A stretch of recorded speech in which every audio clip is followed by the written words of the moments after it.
then we finally get back in the Jeep, which is now like still dirty and also smelly and also wet, and we were attacked. By termites. Like this massive swarm of biblical proportions. You guys, it was nuts.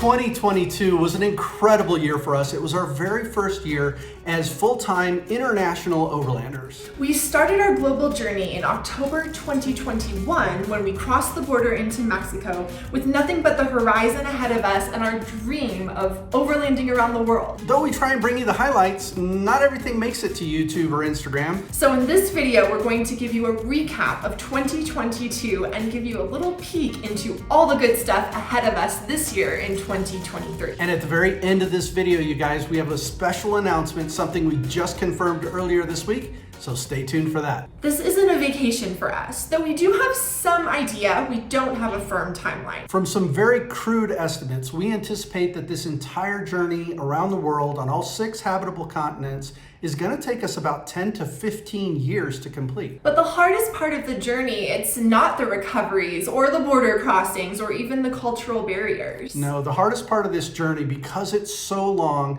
is the lack of consistency in community. We do make friends almost every day, and now we know people all over Latin America. But we're always saying goodbye to our friends, just like we said goodbye to our friends in the States, and then we meet friends here and we have to say goodbye once again. Because of this, the community that we're building on YouTube, Instagram, Patreon, and various parts of the internet is vitally important to us. We need you in our corner. For you, it's just a simple click, but for us, it literally means everything. So if you haven't yet, please subscribe right now and click on the bell icon for notifications. We'd love to show you the world. It would be so much fun to have you along for this journey. We are going to show you the highlights, the victories, the failures, the triumphs, all of that stuff right here in this video.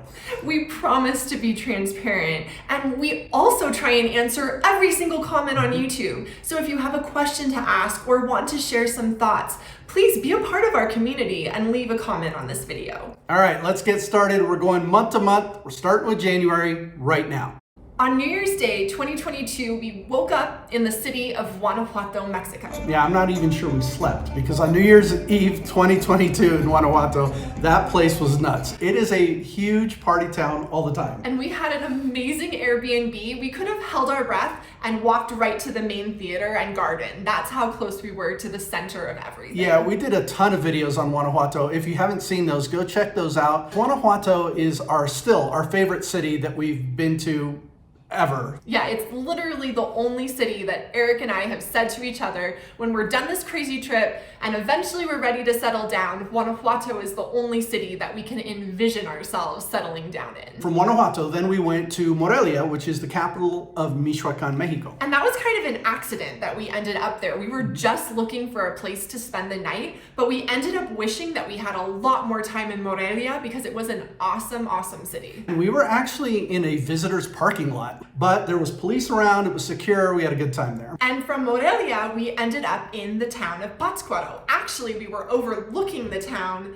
camping at a ranch. And that campground had this door that locked behind us when we went into Pátzcuaro to go check it out. We have a full video on Pátzcuaro too, and you've got to check that out because Caspian actually saves the day. Because when we went back to that gate, it was locked and nobody was answering us, and we had to figure out a way to get inside, and Caspian figured it out. We came back, we called them, but it didn't work. So I had to crawl through the storm drain and had to open it from inside. But in the town of Pátzcuaro, there was this huge nativity scene because of Christmas, because Mexicans take Christmas very seriously. Yes. And then we went down to the marina on another day and we took a boat to Isla de Janitzio, which is a pedestrian-only island with an awesome statue on top. And there were like some cultural dancers on top, a little playground for Caspian. We got to meet a bunch of people.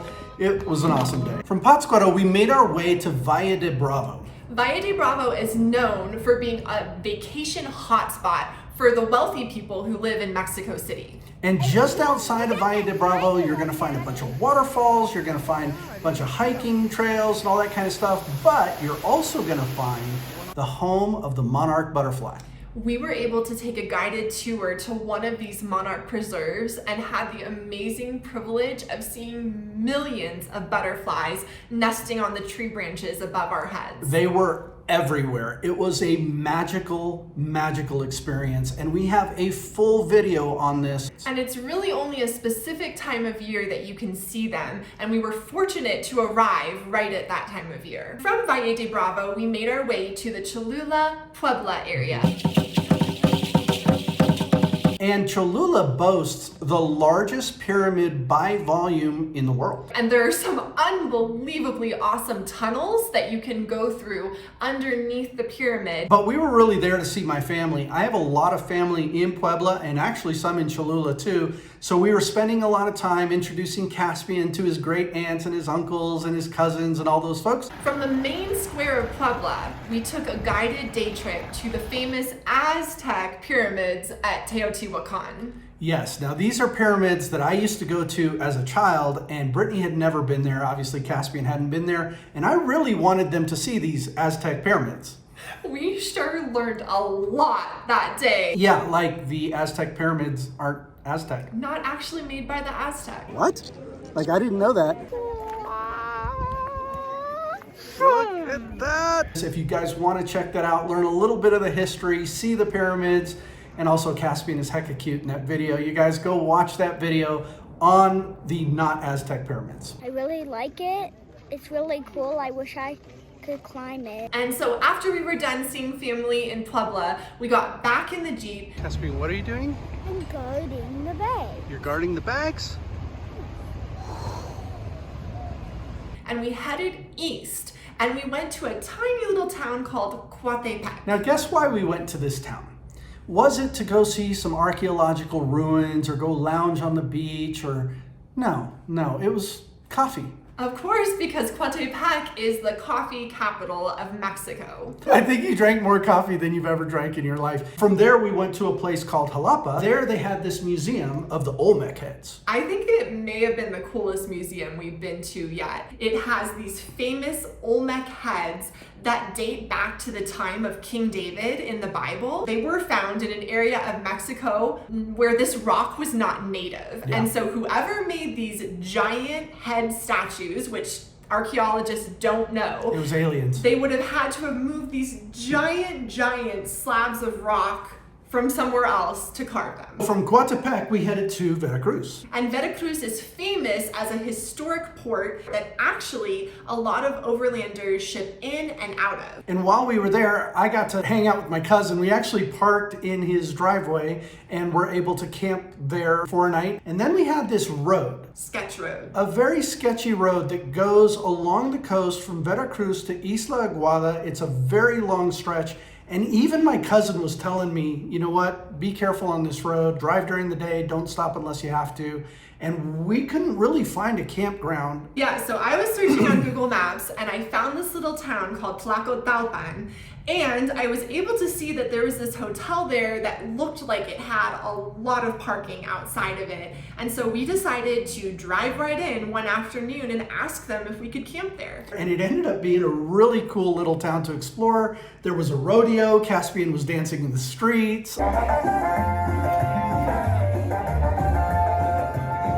We had some good food, and we met some other overlanders who were also on that road looking for a safe place to spend the night. We continued up the coast of the Caribbean and ended up in a tiny beach town called Isla Iguada. My biggest memory from Isla Iguada, although we did a lot of fun things, was that this dog stole my shoe. Hey, go. What's he doing? She's trying to take my rug. I'm not having that. Now you might not think this is a big deal unless you only have one pair of shoes because you're an overlander, you don't have like 3 or 4 pairs of shoes. I actually hired people, like little local kids, neighbors, and I was offering a cash reward. A giant reward. Yeah, for anyone who could find my shoe, and people were searching the whole place. We scoured the whole grounds and we never found that shoe. In better news, we were camping with We Hearts Travel, which is a wonderful overlanding family from the States, and Nulla Cruising. We took a boat tour and we saw dolphins and we stopped at this little island and the kids went swimming. And from there, we headed to Campeche. Now, Campeche is a walled city, and it was walled because of the pirates. Let's go check out Campeche. We got to go to a free museum where we learned about the history with the pirates. There's a pedestrian-only street in Campeche. And it's a peatonal, and there's restaurants lining almost the entire thing. We have a full video on Campeche, and we recommend that you watch it because a lot of European tourists go there, but we didn't see many American tourists. And so we actually asked some of the folks there, and they're like, yeah, we get Europeans all the time, but for some reason it's not on America's radar. So we're here to help you put it on your radar, you guys, because Campeche is worth a visit. Incidentally, what I remember also about Campeche is that it was the place where the weather changed. So even though it was only February, we went from the cool hills over in Coatepec and Jalapa, and it gradually got warmer until Campeche, where I remember being really uncomfortable sleeping in the tent because all of a sudden it was hot and humid. We were camped in a parking lot in front of some government building that was really, really crowded. Home sweet home. Right off on the Malecon. It's not too bad of a camping site. And it's really cool at night. We can see the towers of the cathedral all lit up. It's beautiful. Right out my bedroom window. From Campeche, we actually headed to the Yucatan Peninsula, and we would end up spending the rest of February on the Yucatan Peninsula. There are a lot of famous Mayan ruins there on the Yucatan, but we decided to skip the big ruins this time. Yeah, we actually went to Uxmal and we parked in their parking lot, and that's where we camped. But we didn't actually ever go into the Uxmal ruins. Instead, we actually drove a little bit out of the way and went to several other ruins, all of which were closed because of COVID. But Kaba was open. Wow, Caspian. How cool is this? 10 pesos. What? The tour's 10 pesos. Paid. Thank you. And from there, we ended up going to Merida. So what happened was our friends, the Harts, had told us about this world schooling event that was taking place in Merida. They actually had an Airbnb that was big enough to allow us to park and camp in their yard. They had a swimming pool. Yeah, and we really solidified our friendship with them while we were there. The kids had so much fun together. We had fun with Corey and Anna, and they would go on to become some of our very best overlanding friends, and it happened there in Merida. After the world schooling event, we separated from the Harts. We got our own Airbnb because Brittany's parents flew in to visit us in Merida. It was actually for my dad's birthday. This is Dave and Simone, Brittany's folks. Welcome to Merida. Hey, it's great to be in Mexico. So one quick question. First of all, happy birthday, Dave. Thank you. Do you have any idea what we're doing today? No idea. And we have a really cool video of the crazy adventure that we took him on, which may have had something to do with donkeys and a cart in the jungle and swimming pools and caves. We're going down this track to the Cenotes. Happy birthday, Dave. Thank you. It's actually one of my favorite videos that I've ever made, and it's because it captures a lot of the dynamic of our family. Here you are. What do you think of this entrance, Simone? It's debatable whether I'll make it in. I don't know if I'm gonna make it. You in. can. I'll go down a ways and then see if I can keep going. Let me show the people what we're talking about here. So this is the entrance to Cenote number 2. Also known as Cenote. Ay, ay, ay. If you're gonna watch any of our videos from this portion of Mexico, this is the one that I recommend you watch. Which is also Caspian's favorite thing that we've done on our trip so far. The best place to go in Mexico is the Cenotes. You gotta go there. It's my favorite place in the whole trip. I love it so much because it's like this cave, but it's natural and you can go swimming in it. And you have to get to the cenotes by a little carriage with horses pulling it. We headed to this place called Homun, and it was a very interesting campground on iOverlander, which we found because it had its own cenote right there at the campground. Can you just imagine? We woke up in our Jeep that morning, got in our bathing suits, walked outside, and down underground into a cenote right there in our backyard. But our adventures weren't over. From there, we decided to take the road that was not a road. This was a road that was not on Google Maps. It was kind of a sandy, off-road, tree-enclosed road that went all the way to this town called El Cuyo, where we had friends, and we wanted to go there. But first, there were these pink waters. Rio de Lagartos. Yeah, and it was astonishing to see these. And then we found this little wild camping spot right on the beach. It rained really hard that night, and I had accidentally left the side wings of the Alucab canopy camper open. So I got up in the middle of the night in the pouring rain and shut those so that Caspian didn't get soaking wet. And from there, now because of the rain, we went on this off-road trail, got a lot of mud on Dauntless, and we ended up in the town of El Cuyo. We were so fortunate because we had two friends there who we had never met before. But they were Patreon members who had been Supporters. following us for a long time. And they hosted us at the little beach home that they were renting there, and we got to spend the next couple of days on foot exploring the sleepy beach town of El Cuyo. And I walked around and I started interviewing random people, and I was Street like, interviews. street interviews. I was like, hey, what do you think of this town? We have a full video on El Cuyo, the sleepy Mexican beach town. You guys watch that. We've got a lot of comments on that video. People have really enjoyed it, and I'm sure we've helped increase the tourism in El Cuyo because of it. After El Cuyo, we rounded the bend past Cancun on the Yucatan Peninsula and started heading south along the Caribbean. This region is called the Riviera Maya. The word is just out around this region. It's tourist central, and it is really hard as an overlander to find a place to camp.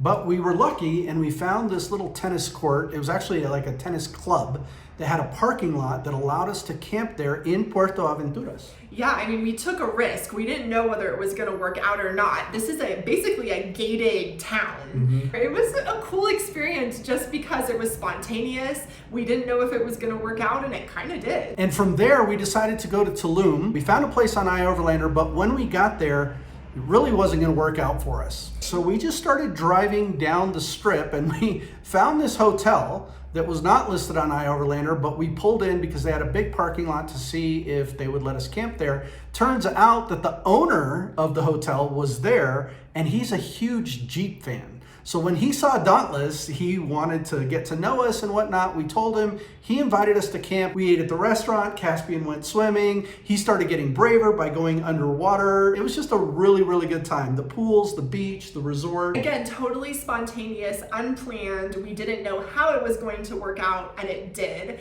And those are the days of this overlanding adventure that I really love. And then there are days that you don't love. We stopped to fuel up, and we filled up Dauntless, and all of a sudden I hear this sound, this trickling sound that grew more and more, and I look underneath. We've got this massive fuel leak. Yeah, gasoline is just gushing out from the bottom of the Jeep. We have a major problem. I have no idea what's going on, but we were trying to fill up with fuel, and this is all fuel underneath Dauntless. I mean, it was everywhere, and I was thinking to myself, we are totally in trouble. I didn't even know if I wanted to start the engine. We didn't know what was going to happen. We waited for a little bit. The fuel started to evaporate. I talked to the people there. They said, go ahead and pull him forward. We pulled him forward, and we started trying to identify the leak. What it was there's this seal on top of the main fuel tank where we had connected our heater system. That silicone seal had sprung open, and so it was coming out over the top, which was good news and bad news. The bad news was that we don't have an extra seal. They're hard to get and hard to fabricate. The good news was it wasn't going to prevent us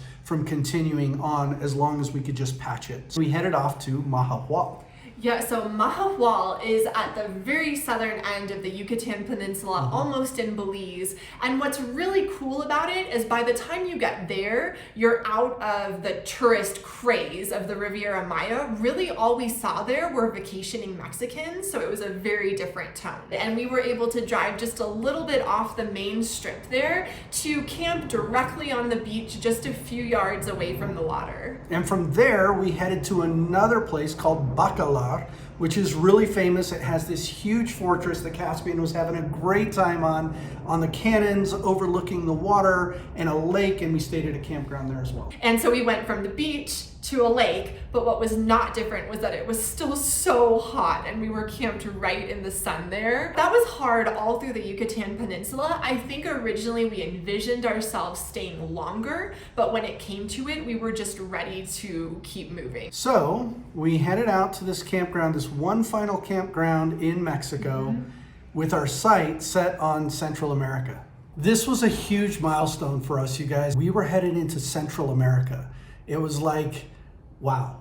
Yeah, the excitement was palpable and the uncertainty as well. We have a full video of our first crossing out of Mexico into Central America. All set for sailing. Awesome, Robert, thank you. Is this the last stop? We don't have to do Yes, anything. sir. Unless you have a checkpoint. We did it. We did it. We are in Belize, you guys. I can't believe it. We are in Central America. We did it. We're in Central America. What? And that was a funny first day because we were trying to get to a place called Beck's Bed and Breakfast to camp there, and we got lost on the way. It was all sand track and we just couldn't tell from the map which way to go. Yeah, we were going through these small villages and asking locals, and they're like, no, you got to turn over by that tree over there. It was quite a drive to get here. We were kind of just navigating to the pin on the map because we were off-road. It poured down on us, you guys. As soon as we arrived, it was like, welcome to Belize, welcome to rainy season, welcome to Central America. It was nuts. And the next day we made our way to another stop. We camped at somebody's house, basically, right outside the Altunja ruins of Belize. Shout out to Enrique and Brittany for hosting us during that time. And then we got to explore the Altunja ruins, which are right just outside of his place.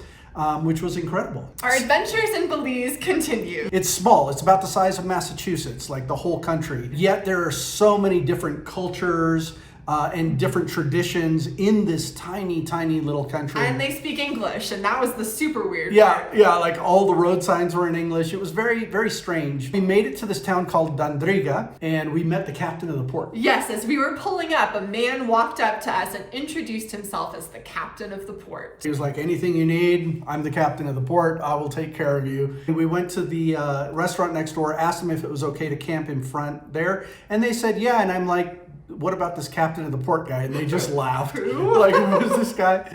Anyway, from there we went to go meet Scott and Angela Woodhams, who had a beautiful place there on the beach in Placencia in Belize. They run a Facebook group called On the Road in Belize, which is a great resource for overlanders, and they have done the whole Pan American Highway. So Yeah. It was really fun to hear their stories about what we had coming up for us. They also recommended a chocolate farm where this family has been making chocolate in Belize for generations, and they're passing it on to their children. Today we're going to a chocolate farm to learn about the Mayans. We decided to do a full video on that visit to the Belize chocolate farm. World. We're going to see the progress from this fruit into chocolate. So you guys can watch that again. We'll link that below in the description. Our chocolate comes from, of course, one of these yellow fruits.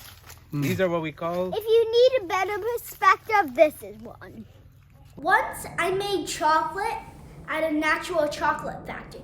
I picked this bean from a plant. I figured out how to make a chocolate bar. You had to move this stone on a stone thing. On that day, we drove past the chocolate farm to the water, where in the distance we could see Guatemala. We're just outside the town of Punta Gorda, here at the southern end of Belize.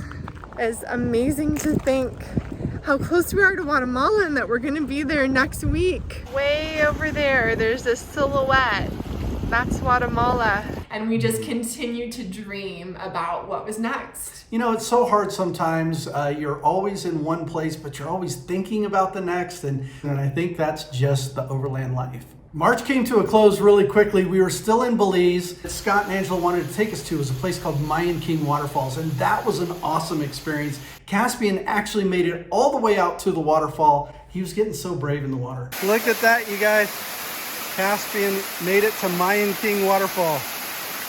It was such a joy as a parent to see him conquer some of the fear that he had of the water and just get comfortable and have fun. Before we knew it, we were thinking about crossing into Guatemala. I think we were in Belize for 3 weeks total. Maybe 2 to 3, yeah. But before we crossed the border, we camped outside the town of San Ignacio. But it was so hot. So the one thing that we picked to do was visit a green iguana sanctuary, and it was a lot of fun. Caspian got to hold baby iguanas and feed these giant leaves to adult iguanas, and to learn about the important work they're doing there with the endangered green iguana. From there, we went to a place called Cuyo, which is just outside the Mopon River, to go to these ruins called Xunatunich. This is really interesting because there's actually a hand-cranked ferry that takes you across the Mopon River to Xunatunich. And that was a great experience.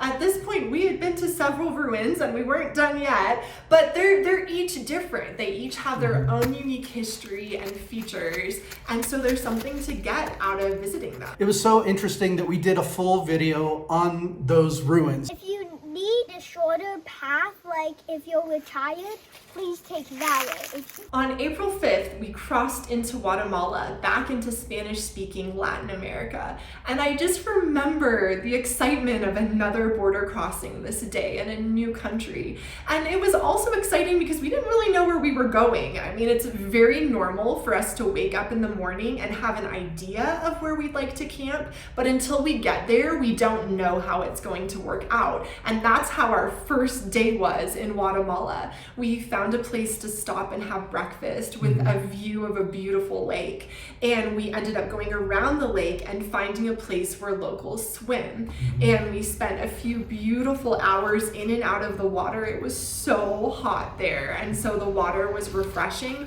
but we couldn't find a place to camp around the lake like we were hoping to, so we continued down the road.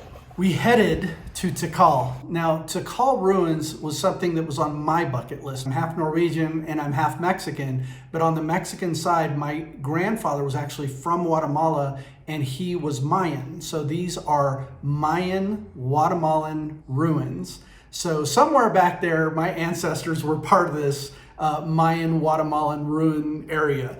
And so I really wanted to go. I was really looking forward to it. We actually camped right there at the Tikal ruins. We were able to walk directly from where we were camped into the Tikal ruins, and they are massive. It's incredible. We walked forever just to get to the first ruins. You get to the ruins and it is just widespread acreage. When you finally get to them, there's just this awe-inspiring moment. And we just sat there at the top of the pyramid so high that we were above the trees and looked out over the other pyramid tops that were dotting the landscape. It's actually a scene in one of the Star Wars movies from that pyramid. We should say at this point that there are 4 countries in Central America that share one visa. And so the countries are Guatemala, El Salvador, Honduras, and Nicaragua. And you only have 90 days to move through those 4 countries if you don't want to go through the hoops of renewing your visa, which we didn't. Right. And so because of that timeline, we had to move through these countries pretty quickly. So from Tikal, we made tracks down to the town of Rio Dulce on Lago de Isabel. And during that drive was the very first time, I think, in all of our travels that I felt that there was something sketch going on. Like we had been told about, you know, hey, be aware of this or be aware of that. But on this drive, there were some other vehicles that were just doing some really weird stuff, like passing us really fast, getting in front of us and then parking.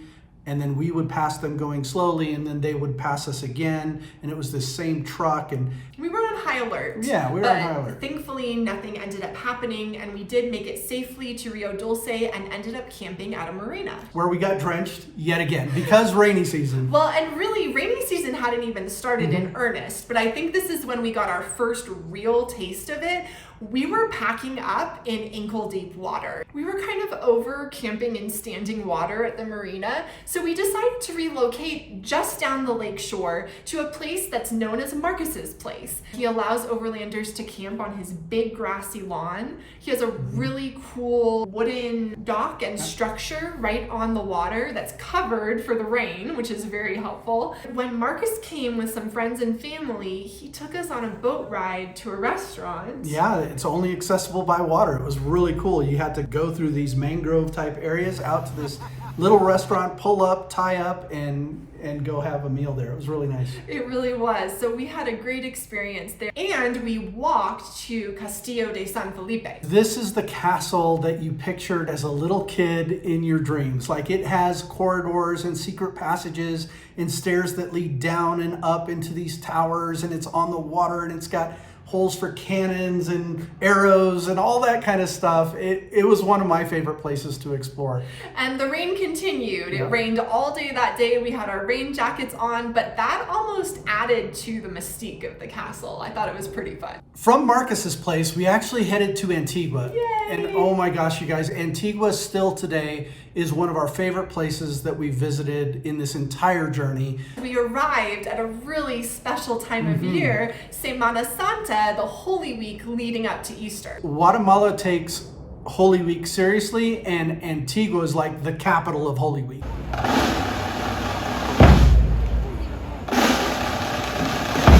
And we have a great video about it that really shares this experience with the parades and music, the alfombras, which are rugs made out of colored sawdust and plants and flower petals. They make them right in front of the parade. They're scrambling to finish. Yeah, and it takes them hours to make it. So they know the parade route and they start early. And these are elaborate works of art. And then the parade comes and tramples right over it. watch that video on Semana Santa. It was a cultural experience not to be forgotten. Those floats that the people carried, I mean, there are these huge, like 20 feet long wooden floats that take like 70 people to carry them, and they have to hoist them back up on their shoulder. It's an incredible thing to witness. And they walk in a cadence where actually they also take steps backward, and it's a religious rite. It's really moving to see. Actually, one of the reasons we went to Antigua and we're trying to catch up with our friends, the Hart family, which we've already told you about, which we absolutely adore. Well, this time we liked them so much that we went from camping on their driveway to actually staying in an Airbnb right by them. And we weren't done spending time together. So the second week, we actually rented a house together,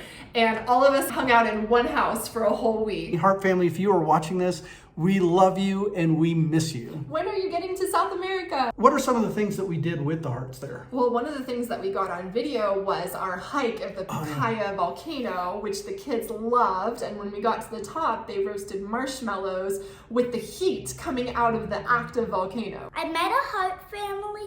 It was really fun. I played with them all the time. We hiked a volcano. It was hard, but when we got to the top, we roasted marshmallows with the holes and heat of the volcano. And we actually have a full video on that as well. You guys can watch this. You can watch Caspian roasting a marshmallow on a volcano. It's pretty cute. Like I was telling you at the beginning of the video, consistency and community is the hardest part about this journey. Even if we make great friends like the Hart family, at some point in time we say goodbye. So they had to leave, we left, and we went and camped at a place called Verde Eventos. Which is in Antigua. And there were other overlanders there. There was Matugatu 4x4 with their 2 daughters, a very long honeymoon, dino adventure. Gato's Gone Global. And we got to meet Richie, Abigail, and Zoe from Meet Around the World as well while we were there. Who we ended up becoming very good friends with and seeing many times along the road. Then we started making our way to Lake Atitlan. Where we camped on Lake Atitlan is one of my favorite camping spots of this whole trip. We were right on the lake. There was an incredible view of the volcanoes across the water. It was quiet. It's just outside the town of Panajachel, like maybe an eighth of a mile. A quick tuk-tuk ride. A quick tuk-tuk ride, which we did a lot. We would take the tuk-tuks into town, and then we would take these boat rides around the lake, because there are pueblos and towns all around Lake Atitlan. But it's not practical to drive because they're on the lake shore, which is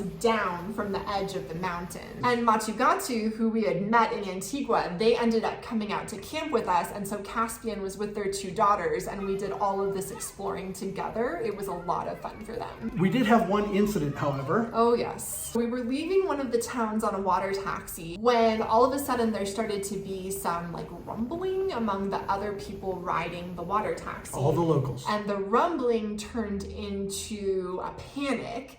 And all of a sudden, people started grabbing down the life jackets and putting them on their children. And we were trying to figure out what was going on. Somebody found out that the captain of the boat was drunk, And his assistant, who had hopped on the boat, was also drunk. And the people weren't having it. They were getting ready to riot. Well, and they did. They literally forced the captain to the nearest dock, which we were not supposed to stop at. All of us unloaded from the water taxi. Nobody paid, and we got on another boat. And for Brittany's birthday, which was on May 8th, What I wanted to do was paragliding. she wanted to jump off a cliff. I talked to Eric about it, and he said that for my birthday, he would get me a flight. We have to run off the cliff to pick up speed, and then we fly over Lake Atitlan for about 20 minutes, and we're catching like the air currents, and hopefully we'll do a flip. I really want to do a flip. And she did, and we caught it on video. It made me feel a little scared. Daddy was videotaping from down low, while Mommy videotaping from above, also screaming, but well, flying.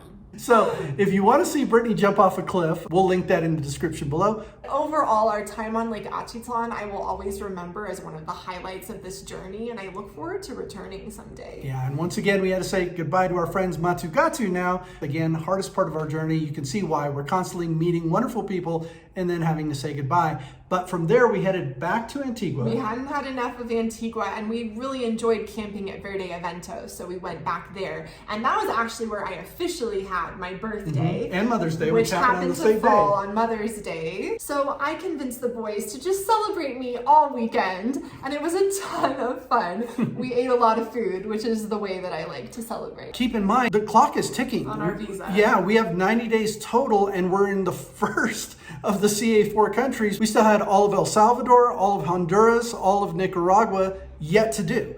And so we started making our way to the border to cross into El Salvador. Yeah, what we did in Central America is the night before a border crossing, we would try and stay in a hotel. That way we could get to the border as early as possible, not having to pack up the Jeep in the morning. And that became our rhythm through Central America. The next morning, we crossed into El Salvador.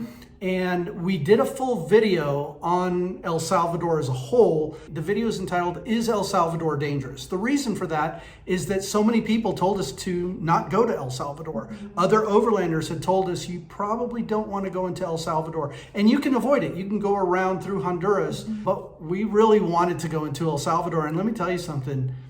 I'm so glad that we did. I am too. I could have stayed a lot longer in El Salvador. It's very small. We only spent 2 weeks there.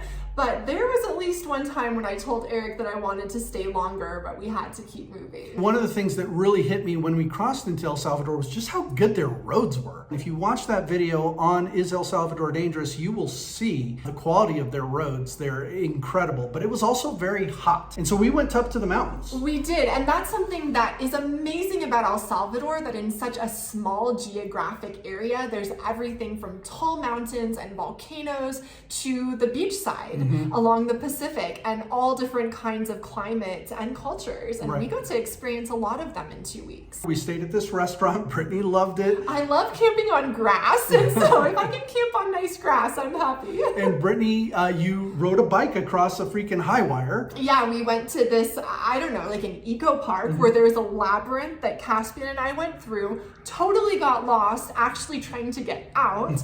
And there was this bicycle that basically just drives across a wire, and I had been wanting to do it. It was a great, fun experience. And then we went down to the beach. Oh my gosh. And it was so hot, but we had a great time at this place called Hammock Plantation because they had a pool there. And it was also a walking distance to the beach, which Bitcoin Beach was having some sort of like surf lessons for the kids. There were these infinity pools. And then our friends from Meet Around the World, Richie, Abigail, and Zoe, which we had met back in Antigua, they showed up and we got to spend time with them as well. I have to say that I really struggled there and was not my best self, because other than Merida, I think that was our hottest place that we stayed, and my attitude definitely suffered. It is hot. Brittany actually has a fan blowing on her right now. So I am struggling a little bit, but We're here? we're here and it's beautiful. I think you maybe would have stayed longer. I would have, But yeah. I kind of begged you to take me out of there. In hopes of finding some cooler weather, we went back up to altitude. And there's also a national park up there called El Boquerón. Which has this huge crater. It does, and so we got to do some hiking there, and the weather was so cool. I was so happy after the beach. Everybody had been telling us about this little town called Xuchitoto. People said it was like a little Antigua. I didn't really feel it was a little Antigua, but it was still really cool. Cobblestone streets. We parked at this convent. Yeah, we were like threading through where the nuns and other visitors stay to take our showers. And it was a neat experience. But while we were there, Caspian actually had to get a COVID test in order for us to cross into Honduras. So we got that knocked out and we prepared for our crossing into Honduras. From Xuchitoto, we found our hotel right by the border. It left something to be desired. Brittany said it was great. As you can see, it's not much to look at. There's holes in the ceiling. The floors were fairly clean. It's totally great. Yeah. Anyway, we met up with Meet Around the World because we actually planned to cross the border with them into Honduras. This was interesting. We got this whole thing on video, you guys. So there's a video of us crossing with Meet Around the World all the way into Honduras, which we'll link below. But it was quite an experience. Crossing into Honduras from El Salvador was our first challenging border crossing, and it's why if you're thinking about international overlanding, you should watch that video so you kind of get an idea of some of the stuff you've got to go through sometimes to make these crossings. After that challenging border crossing, we went with our friends at Meet Around the World to this water park. We swam together. The water was really cold, but the air was hot, so it felt refreshing. And it was a celebration. It was our first night in Honduras. It was a nice time. And we both wanted to go to the Copan ruins, so the next day we actually headed out. And we camped on the grounds of a hotel there, nice and shaded. I think they even did some laundry for us, so that was high living. We got to see some amazing ruins and some statues that were there. And Caspian and Zoe got to climb all over the ruins together. It was a lot of fun for them. I actually think that may have been our final ruins of the trip. Really? I think they're in Honduras. I think that was the last one. This is where I feel like rainy season began because it rained a lot there and it didn't stop until November. Just so you guys can see that it all isn't sunshine and Instagram photos, I don't even know if you can hear me.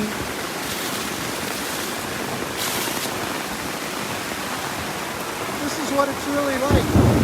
And then one of our Patreon subscribers actually said, man, you guys are getting beat up by the rain. We want to gift you an Airbnb. And so thank you to the Powers family, Sky, Tanya, and Olivia. We love you guys. We really appreciate it. They hooked us up with this Airbnb that had air conditioning, it had a swimming pool, it had all this. Really, we didn't leave the Airbnb. We just needed to kind of decompress a little bit and have a comfortable place to stay. So we used it for what it was intended for. Thank you.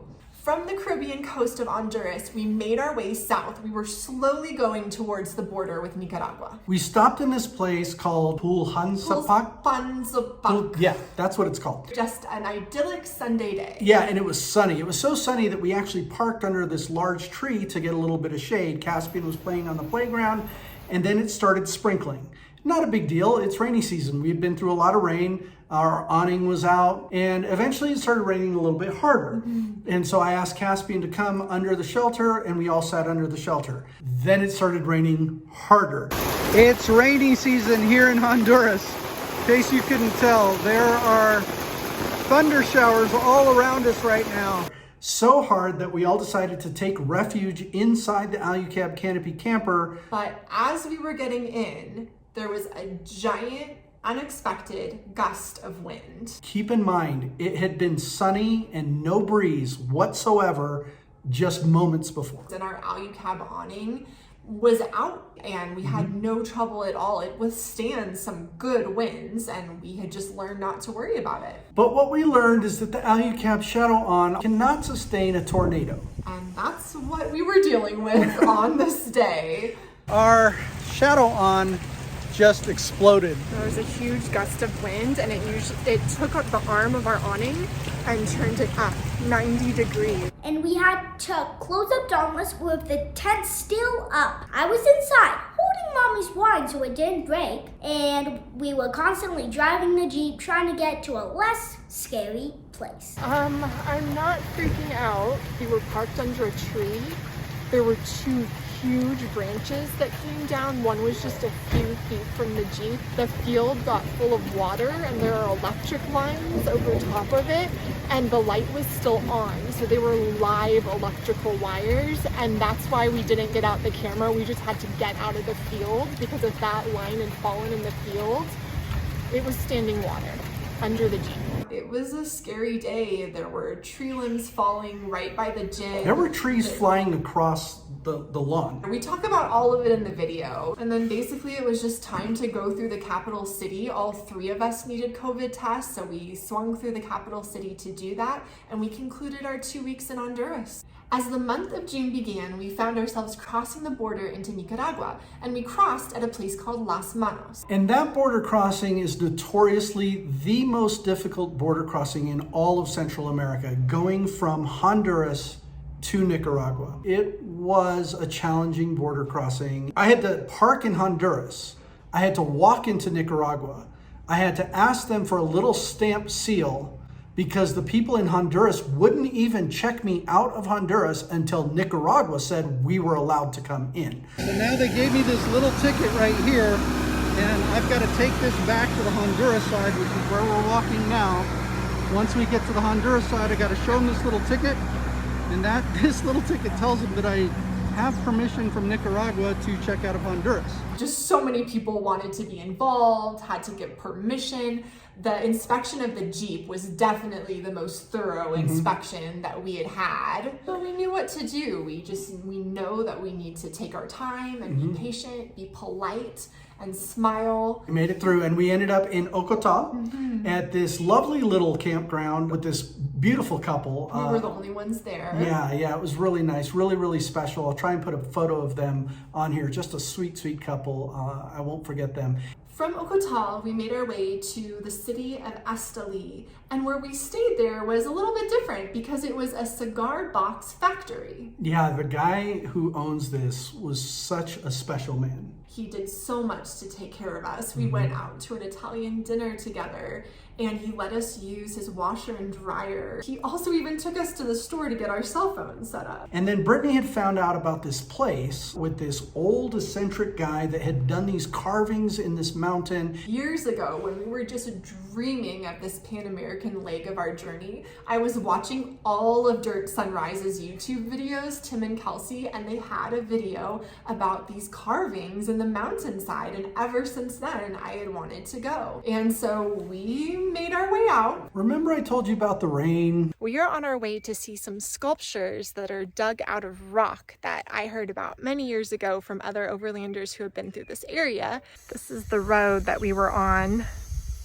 It's right about there on that high ground when we thought to ourselves, we should turn around. There was a field with a gate that we could open, and so our thought was that we would just back into the field of grass and then make our way the way we came.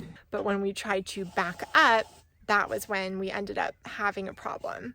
And when we went into that field, that is when we got stuck. So that's the situation right now. I'm a little too worried. You're worried about what's going on?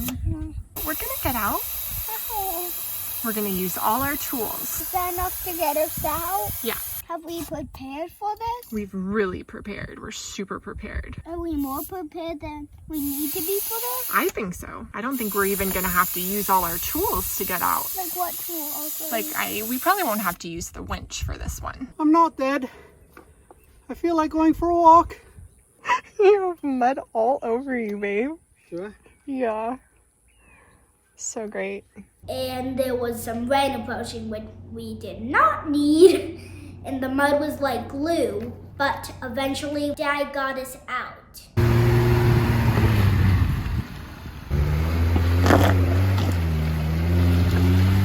This is how we do at Hourless Life. Nicaraguan mud, Max Trax, DMA shovel, and a helpful and supportive family with a lot of patience. And we have a full video on it. You guys watch that video. We left and we went back to the cigar box factory. Right, we hadn't planned to spend the night there, but we were just covered in mud. The Jeep was a mess and we just needed to regroup. And then the next day we went out to this place. Took a different route Took this a different time. route and made it. And Brittany and Caspian were able to hike down there while I waited up top. And And you guys had a great time. What do you think? I don't know. We should go either way, right? Yeah, either way you want to go.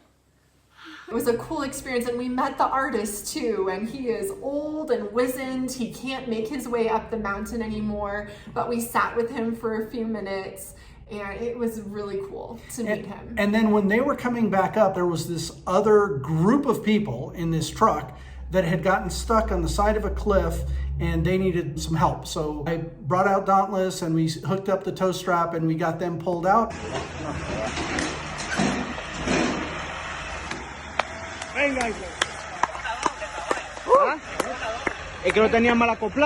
And then we went and stayed at this mirador. Really in the middle of nowhere, and we drove up to the top of a hill where it was all pine needles and leaves under our feet. It was actually a really nice night. And then from there, it was time to celebrate Eric's birthday.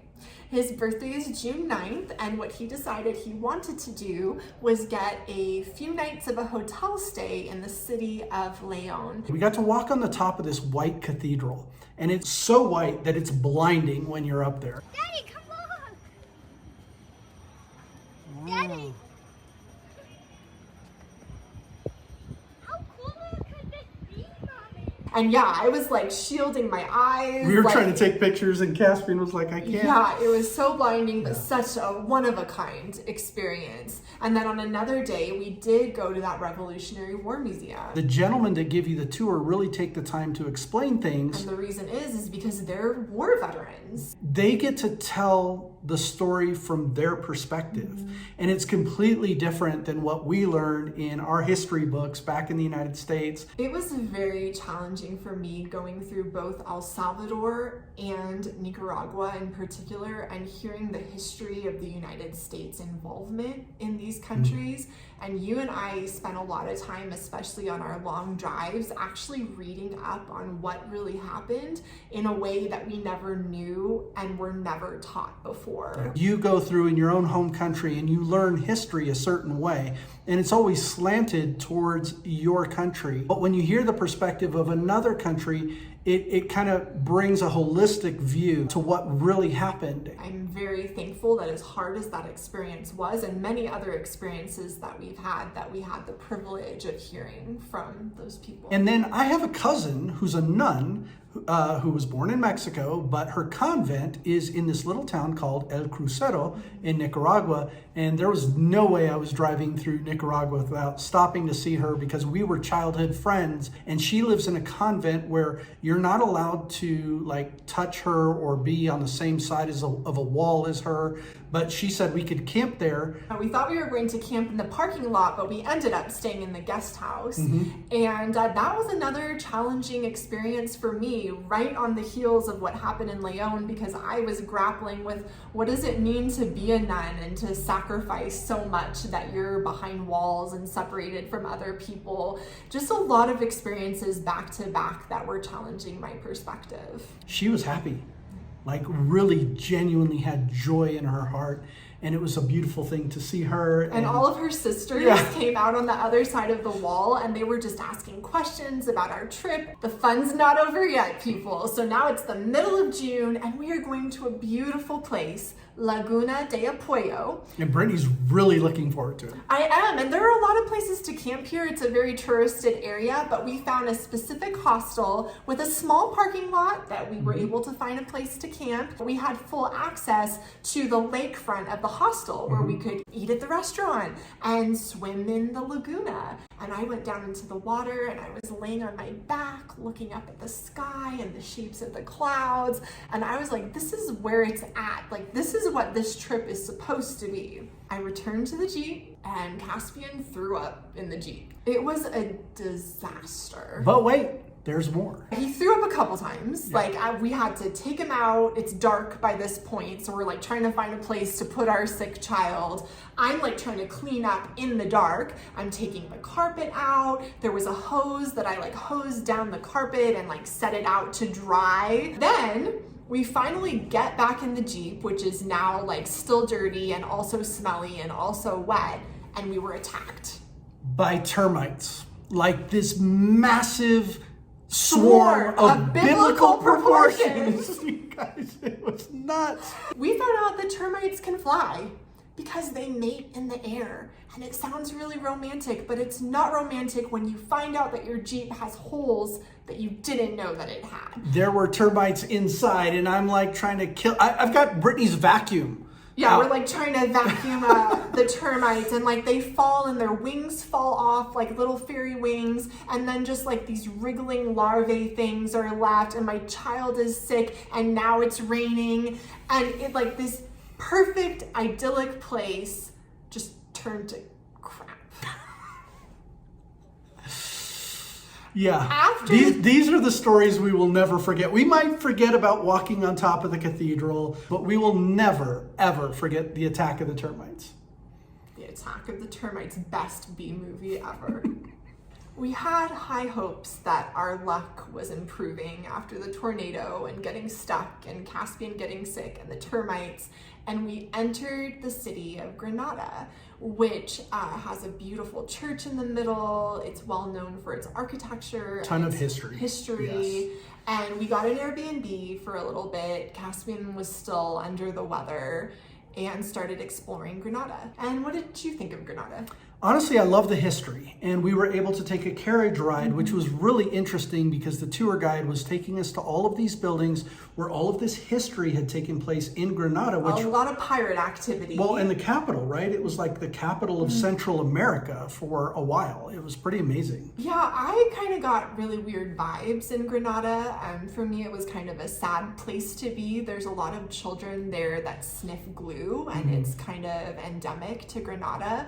And just as a woman, I just got weird vibes walking around. I kind of felt like I was leered at, not necessarily unsafe, but uncomfortable. And I didn't feel that other places along our trip. This was the only place that you felt that, right? It was really the only place that I got these vibes in our whole trip. Then, not to be undone, I decided to get sick. So we went from Caspian being laid up to me being laid up, and I spent most of that time in bed. Yeah, but Caspian and I got to explore, and I got to take Caspian up to Messiah volcano. Once you get up there, you're actually able to look into the crater and see the lava. So you get to see the red lava in the crater. So bummed to miss that. All right, you're starting to get a little bit better of a view of it now. Look at that. Wow, you guys. And I kept being sick, so we continued down the road to San Juan del Sur. Yes. Where we had friends. Yes, our dear friends, they used to go by 8 Years Global, and now they're Sloverlanders. But we love this family. They invited us to stay with them at their place, and Brittany was out. I was so sick. I have never been that sick in my life. I was so sick that eventually you got me a house call from a doctor who prescribed me some medicine. And Bronson, Vanessa, and Caden, you guys were such incredible hosts for us. I want to say thank you to you for ministering to Brittany during that time, but also for your hearts in general. The day we arrived, their entire house was filled with all of these care packages. And I was like, what's this? And they're like, well, there was this huge flood and there's these families that have nothing left, and we've created these packages. We're gonna take them to them. And if you'd like, you can come with us. So I went, and I got to film some of this. Many people said that they had lost everything. They had lost their homes. Kids were hanging from the rafters. And so they asked for a list. And this list was a list of all the villagers that had been impacted. And then they took it upon themselves to organize a humanitarian effort to help with food and milk and oats and rice and beans. They packed up their vehicle with all of this stuff, and they are ministering to the locals. When we were there, we found out that they still needed mattresses. Well, I was able to talk to them, to Bronson and Vanessa, and be like, look, we can help out and buy some of these mattresses and let's deliver them. And so we did, and we have a full video on this. Just seeing the faces of the Nicaraguan locals, and you'll see it if you watch that video, just their love and their joy and their thankfulness that we were able to come together as a community and help them as a local community. It was really, really special. And I'm really thankful that Caspian got to be a part of that and see the villagers and meet the children and just be part of that experience. On June 27th, we crossed into Costa Rica. We made it on our 90-day visa through the CA4 countries. And now this border crossing is also a difficult border crossing. Anytime you're dealing with Nicaragua, it's an extended process. Normally, they have you either empty everything out of your vehicle completely, or you have to go through an x-ray machine, and there's this whole process. We may have set a world record for crossing the border between Costa Rica and Nicaragua. So what happened was we got to the border and we were the first ones there. We get to the desk and there's nobody at the desk. This lady is like 20 feet behind the desk and she's talking to another lady, and one lady's crying and they're having a very important conversation, but they're the only two people that can help us. And I said, listen, I'm so sorry to interrupt you. And the lady's like, well, do you have your paperwork? I showed it to her and she basically just signed off on it. And she was this person that was supposed to look at our border crossing and do the inspection of the Jeep and all that. She just signed off on it. And then I went out to go see the police officer, and he's supposed to do a whole inspection. But when I got to the booth for the police officer, there was nobody there. And so I waited, and then the police officer rides up on his motorcycle and he's got his hot breakfast with him. And he looks a little annoyed that I'm there that early. So he's like, is that your Jeep over there? And I'm like, yes. And he signed off on it and said, go. And we crossed, and that was it. That was the end of our difficult Central American border crossings. Yeah. We made it through. That was a good feeling. From the border, we went to our first wild camping spot in forever. We just drove out to this place literally on the side of a gravel road right near this river crossing, the shallow river. It was so nice. I had missed wild camping through Central America, so it was really fun to be back at that. On a trip like this, you know, it's been a balance. We do some wild camping, some Airbnb stays from time to time, and a lot of campgrounds, restaurants, businesses, hotel parking lots, and that kind of stuff. And a lot of it has to do with security, right? A lot of it has to do with, we want to be able to park the Jeep, leave it somewhere where there's somebody watching it so that we can go out and explore. Airbnbs we stay at because we want hot showers that are long hot showers, or we need to do laundry, or we're covered in termite wings. Right, or we want good Wi-Fi to be able to upload these videos. And then wild camping isn't as frequent because we can't leave the Jeep by itself most of the time, and it's not as secure.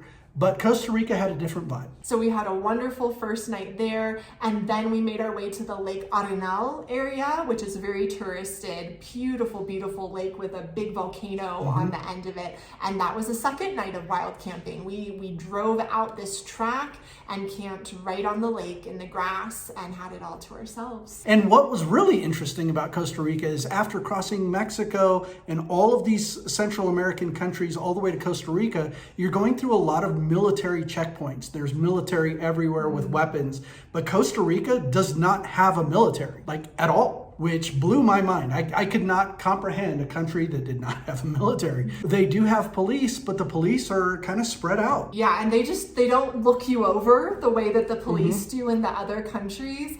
They don't ride with like AK-47s in the back of their trucks. Yeah, that's a huge part of the vibe. Yeah. But it's just a more secure country and people are comfortable with each other. We're towards the end of June now, and we went to La Fortuna.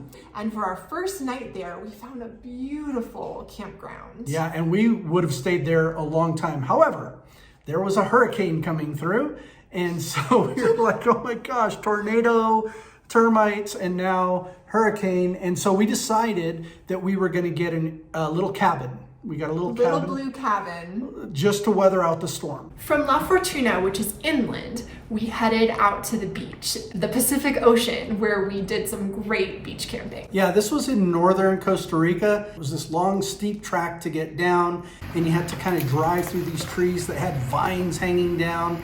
And you come to the end, and you would expect that there would be a lot of mosquitoes in this area because of the vegetation, but there really weren't. And we were able to back into this space with this amazing view. Honestly, it was probably my favorite wild camping place we've ever been. It was so incredible. We put our beach chairs out. So guys, I would say that we nailed this campsite. This was Brittany's pick. Man, look at this sky, you guys. Holy smokes. Caspian had dinner on the sand with one of the best sunsets. He was in the water. He was boogie boarding. There weren't really any waves to speak of because we were kind of in a cove, and so it was really safe for him to be in the water. And from there we just picked our way down the coast slowly. We camped the next night at a restaurant, and then we were back on the beach the night after that. For that one, we picked our way along a really muddy, rutted track to the end of the beach, and we were the only vehicle there. Yeah, the track to the spot that we found was probably a little much for most vehicles. Dauntless didn't have any problem with it whatsoever, so it gave us the freedom to have that little spot. There were these little tidal pools where Brittany and Caspian went exploring in the water, and it was just a really nice campground there. And again, another wild camping spot on the beach. And then we were in Tamarindo, which a lot of you who may have taken trips to Costa Rica may have gone to Tamarindo. It's really touristy. We just went in for the day, but we had waffles on the beach. They were super yummy, and that was fun. We continued our way down the beach, and we ended up in this town called Semana. And we didn't know it at the time, but Semana would end up being one of our favorite places to stay in Costa Rica. We found this little campsite that was right on the beach. It was pretty rustic, cold showers and, you know, all that kind of stuff. But it had this little fence, and then you walked on the other side of the fence, and there was actually a surfing school just on the other side of the fence. Brittany and I have never surfed, ever, but we both wanted to try it, so we gave it a shot. We had an instructor, and he was telling us how to do it, and then we were out on the waves. Since we took a lesson and paid for the lesson, we got to use the surfboards the next couple of days as many times as we wanted to. Both of us got up on the surfboards our very, very first time, and that was really cool. I also gained a new respect for surfers and how hard that is on the body. Yeah, I was sore for like weeks after, but it was totally worth it. I mean, it was just so much fun to camp there. There were howler monkeys that passed through the trees right above our camp. There were lots of people who would walk along the beach, and when they saw our Jeep, they would want to stop and talk, so we made some friends. There was something about this spot in Semana that just really spoke to me. I really enjoyed it. But we have a friend named Jill Sessa, who we've known for the longest time. Like since before we started full-time traveling. And she has this like retreat. Jill gave Brittany specific directions on how to get there. And Brittany proceeded to ignore them.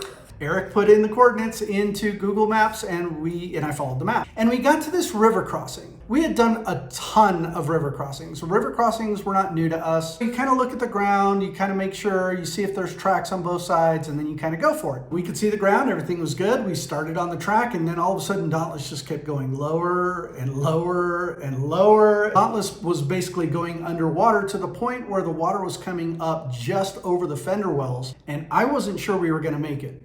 Meanwhile, Caspian's in the back, and I'm thinking to myself, okay, I can't like act like I'm freaking out because I don't want to scare him, but I'm thinking about how to get out of the vehicle if we needed to egress. We had extended the breather tubes, we have the snorkel, we had protected the electronics, we had done everything we could do, but this was a really, really deep water crossing, and the deepest we've ever done. So we get through the water crossing, and we ended up at this restaurant, and I told them which way I'd come, and they didn't believe me. Because all the locals knew that you didn't take that road. It was rainy season. Nobody takes that road. So we're eating a meal at this restaurant, and people are coming in, and they're talking about these crazy Americans that just drove through the river, not knowing that we were sitting there listening to them talking about us. It's pretty funny. After our night at Jill's, we actually backtracked north a little bit because many, many years ago, Eric's mom gifted him a timeshare. We have all these timeshare points that we try to use. Thankfully, we were able to book a week in Cocoa Beach. I remember going into the kitchen and seeing the stainless steel appliances, and I hadn't seen that since we left the United States, so it was really jarring to be there at first. From Cocoa Beach, we went to the Rio Celeste area, which had been recommended as being so beautiful with these turquoise waters and waterfalls, so we tried to go there, and it was an awesome drive. However, the campground that we picked there ended up being mostly mud on the ground, and wouldn't you know it, it rained. So we ended up just in one of the most muddiest camps that we had, and just trying to dodge the rain and keep things clean and dry. But we were right on the river, and Caspian got to go swimming, and he loved that. Yeah, so there was a bit of a shock going from the timeshare to the mud pit, but for sure, that's part of this journey. From the mud pit, we went back to La Fortuna, and we went back to that really nice campground that we had found on the first day when we were there, and we stayed for a few days. This time we went to one of the hot springs there, which La Fortuna is known for its hot springs features. It was kind of like a hot springs water park. This is Eric reporting to you live from the thermal pools in Costa Rica. You guys, this is awesome. One of the things that had been on Brittany's bucket list for the longest time was the cloud forest in Monteverde.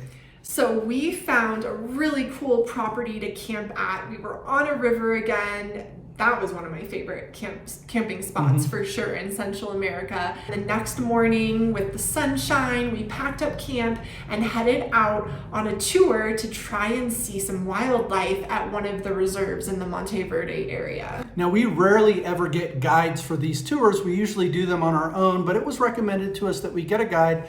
And so for the first time we did, and man, what a difference it made. Like, he really was like in tune with everything that was going on. He knew where to find the animals, and he took us on this full tour, and we did a full video on the cloud forest of Monteverde, the fulfillment of Brittany's bucket list to go up there. If you want to watch that, we'll link that as well, but you're going to get to see some very rare birds and all kinds of vegetation, and it's just a beautiful, beautiful area, and it's a video worth watching. And then it was our 11th wedding anniversary on July 29th. So what did we do? You would think that we got a nice hotel room, maybe hired some like professional babysitter for Caspian. Chocolate covered strawberries. No, I posted a post in Facebook saying we're trying to find a place to camp, and some people that we had never met before started messaging us on Facebook and said, hey, you can park in our driveway. And so we did. That's what we did on our anniversary. And this was a beautiful, beautiful family. She goes by Chili. We love Chili and Armando. We love you guys. And then we were going from there on our way to Alajuela. Alajuela was important because what we were trying to do was put Caspian in a school for a month in one place so that he could work on his Spanish. And we're really, really intentional to pick a school where the teachers spoke Spanish and the children spoke Spanish so that Caspian would be fully immersed. And he attended an adorable preschool in Alajuela for the month of August. I went to a school once and I made some friends. There was this playground. Me and Mommy went there once. We had Mother's Day there. I got Mommy a chocolate rose.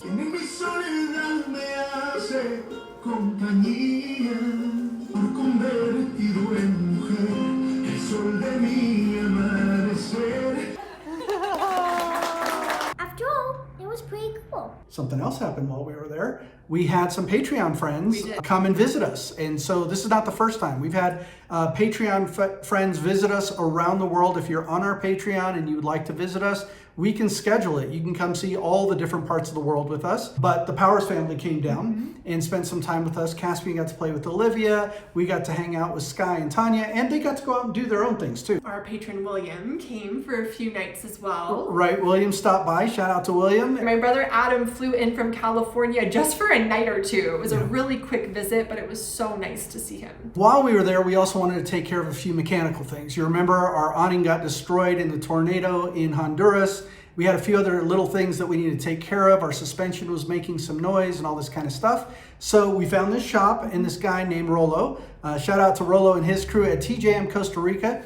And we brought Dauntless into the shop, and they did a workover on Dauntless, and really, really thankful not only for the work that they did, but for the friendship that we made with them. And we have a full video on the problems we were having with our Jeep and the things we had fixed on our YouTube channel, so you can watch that. Again, we'll link that. So our Airbnb hosts were really awesome, and we ended up becoming friends with them. Caspian would go over to play with Daisy, and one weekend, Jorge and Daisy took us out on a trip. We went up into the mountains. We went to Volcán Belize and got to see the crater there, which is actually filled with water. Yeah, it's gorgeous. It's a really strange color because of the chemicals inside of it, so that was neat to see. And then we went to another eco park. So much going on there. They had like cultural dances, and they were teaching you the way that they used to rig up their oxen and all this kind of stuff. And then Caspian was like playing with the monkeys, and it was this whole thing. Yeah, hiking, waterfalls, it was really quite the place, and we really enjoyed that day trip with our friends. I think we flooded our Patreons with Marco Polo updates Yeah. that day. There must have been 100 updates that day. Towards the end of August, I started cooking up a surprise.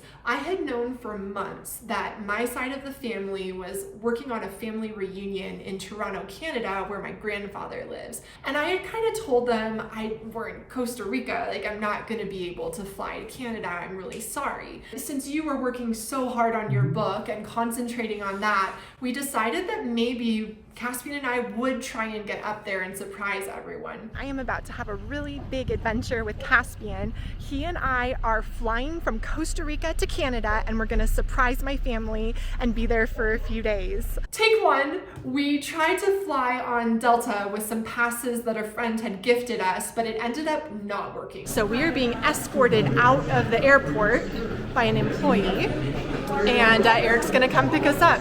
And that day we made a decision that we would buy tickets and try again. So I did not sleep that night. I woke Caspian up about 2 a.m. in the middle of the night. We went out to the street and called an Uber, went to the airport, and took a red eye to Toronto, Canada. Me was so surprised, I ran in and gave a huge hug.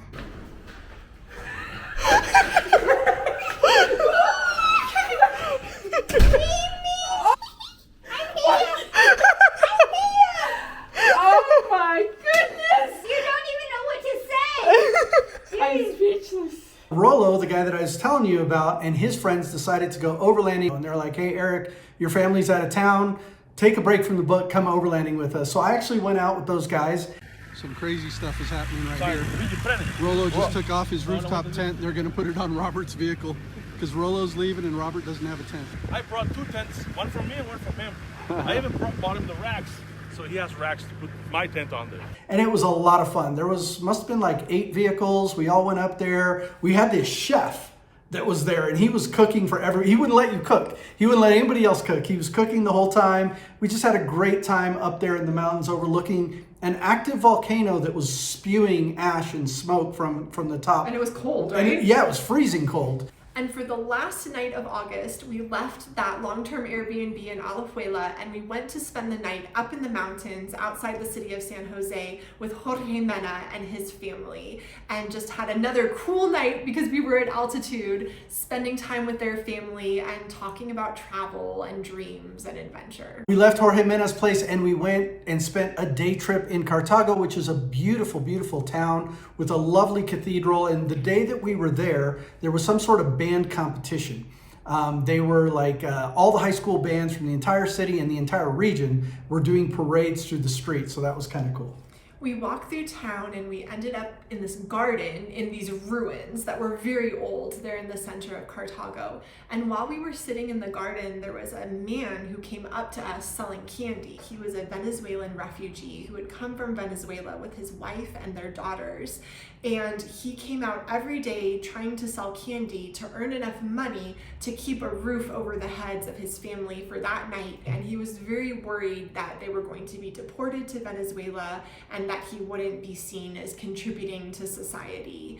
And it really touched us. We've seen so many refugees out of Venezuela as we've continued through Central America, and a lot of times they're walking along the edge of the road. They might have a couple children in strollers, or they don't have a stroller and they're carrying a child, and the dad might be carrying literally everything they own in the world in a pack on his head or on his shoulders. Yeah. It's always very difficult to see them and just imagine what is happening in their home country that would make them leave like that. To be completely transparent, people look down on these people and they look at them as if they're not worthy. They're human beings who are going through a major struggle, and our hearts should be breaking for them. From Cartago, We were actually on our way to see the Caribbean coast of Costa Rica for the first time, and we landed in the Puerto Viejo area. Definitely more of that Caribbean spirit that we had seen in Honduras and different places, even in Mexico. And so we stayed at a hostel. We camped there on the grounds of the hostel, and it was a very walkable town. There was a bakery that Caspian and I loved in Puerto Viejo. We're all about bakery hopping. And then we got to see Jorge Mena and his family again because they came out to camp with us. Yeah, we went to this place called Punta Uva, and we camped right out on the beach with them. It was a really, really nice night, just having some good time with them and eating some of the local Costa Rican food. And then we decided it was time to head into Panama. But the night before we crossed into Panama, we went to this steakhouse. Oh, it was incredible. It was so incredible. That we almost decided to extend our stay in Costa Rica. Just to eat there again. Just to eat there again. It was really that good. But we didn't. And we decided to cross the border into Panama. Hi, we're going to Panama today. We're really excited. What are you looking forward to about Panama, Caspian? Well, I don't know yet because we haven't been there. That Panamanian border crossing was kind of funny. We actually drove across the bridge from Costa Rica to Panama when we finally got there, and they were like, you got to check out of the Yeah, they didn't let us across. So we had to turn back around, go across the international bridge back to Costa Rica, check out, and then go across. And we have a full video on that border crossing, which is pretty funny, honestly, about how we had to cross into Panama, which was going to be our final country in Central America. Wow. Yeah. For our first night in Panama, we had our eye on a place right on the water near, what is it, Bocas de Toro, which is a famous island chain there on the Caribbean coast of Panama. But when we arrived at this restaurant camping area, nobody was there. It was completely deserted. You even like walked through the property. I did. Trying to find something. And I got their WhatsApp number and I tried to message them, but they didn't answer. So we decided we were going to head off and go find something else. We continued down the road and we ended up going up in elevation to this more mountainous area and found this beautiful place to wild camp with the Caribbean in the distance. I loved it. And after our mountain camping experience up there, we decided to go to Boquete. Now, Boquete is a town that a lot of people talk about. It's just north of David. It was beautiful, but it was raining non-stop. It rained so hard while we were there. But we stuck it out for a few days. We did, but in all enjoyed fairness, it. I told Brittany, I said, I'm so done with this rain. Well, what did we say? It started raining at the end of May. Yeah. And now it's September. And it's literally been raining on us almost every single day. Can you imagine? Like, if you haven't experienced that before in a house and think that we're camping out of the Jeep, like, it's something else. And then we had several other overlanders meet us in Boquete. Yeah. So Meet Around the World showed up, and then there were a few others, but they too were so sick of the rain. Like, that's all we talked about. Like, we couldn't even hang out outside together because it didn't matter where you were just soaked. Yeah, so we ended up going just a little bit outside Boquete because I wanted to go see some of the coffee farms. And so we did go to one. We ate at a restaurant there and met a really cool family who had just moved to the area. And then that night we went to another coffee farm and parked in this valley, literally with mountains all around us, and it was all coffee plants. It was another one of those experiences that I was like, I can't believe that we're here and doing this. This is so cool. Yeah. So that family that we had met up at the coffee farm tour had invited us to come and camp at their house. They had 2 little kids that Caspian could play with. They ended up becoming Patreon supporters, so thank you for that. That was really special to just connect with them so quickly and have that home. It felt like home, and that was a really big blessing. But then it was time to take off and head across Panama, and we stopped at this little campground that was a restaurant that was closed, but they were still open for camping. And we got to drive out to the end, past the restaurant, onto the edge of this grassy field overlooking this lake. And then we had quite an experience there. because the owner comes out with the chicken. Yeah, like an almost dead chicken. He says, watch this. He throws the chicken over the side and this alligator comes up and just devours this chicken. This whole area was filled with alligators right below our campsite. So you can imagine we're trying to keep Caspian just a little bit away from the edge. Yeah, so that was literally right on the Pan American Highway, that restaurant. And so the next day we continued down the Pan American and we stayed the next night at some kind of youth camp. We stayed for a couple nights on a nice grassy area. Again, rained the entire time, but they had put us right next to this building where we had an overhang and could get out of the rain a little bit. Man, by this time the rain was getting so old. Now, I can be pretty particular about where we camp. Usually it has to do with safety concern and accessibility. Brittany brought up this idea. It was a really good idea, people. It didn't sound like a good idea, people. It was a gas station. Brittany wanted to camp at a gas station. But wait until you hear this. The gas station had a washer and dryer. It had hot showers. It had donuts. And it had Wi-Fi. And it had bottles of wine for sale. And so we camped at the parking lot at this gas station, did all our laundry, took hot showers. Brittany ate donuts. There was a playground. There was a playground for Caspian. It was like the perfect gas station. It was in Santiago. That was actually the very first gas station that we had ever overland camped at outside the United States. And from there, if you head south from Santiago, there's a huge peninsula of land. So we actually went to the west coast of that peninsula first. And we went to Hotel Playa Reina. And it was overlooking the beach. There was a pool there. And our friends pulled in. Yep, from Meet Around the World and Gatos Gone Global both showed up at this campground, and we got to hang out with them for a few days. Yeah, we had some potlucks together. We did happy hour drinks at night at the restaurant. I think the worst part is that the sand fleas. Chitras. Chitras, exactly. That's what they're called in Spanish. I mean, we had them all the way back in Nicaragua, potentially even before that, but I had always thought that they were ants on the ground, but they weren't. They're these little tiny, tiny flying bugs that give the worst bites, and Caspian and I were covered in bites. For some reason, they don't like Mexican blood, so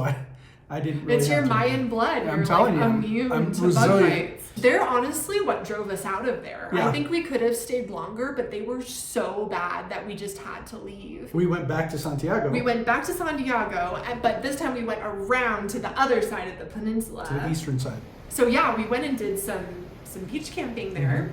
At a hostel in a surf area that's known for backpacking and surfing. It ended up being the southernmost spot on the North American continent that you can go to. And we were there all the way at the very, very bottom. And you would think I would have taken a lot of video and a lot of pictures, but we just stood there and marveled at where we were.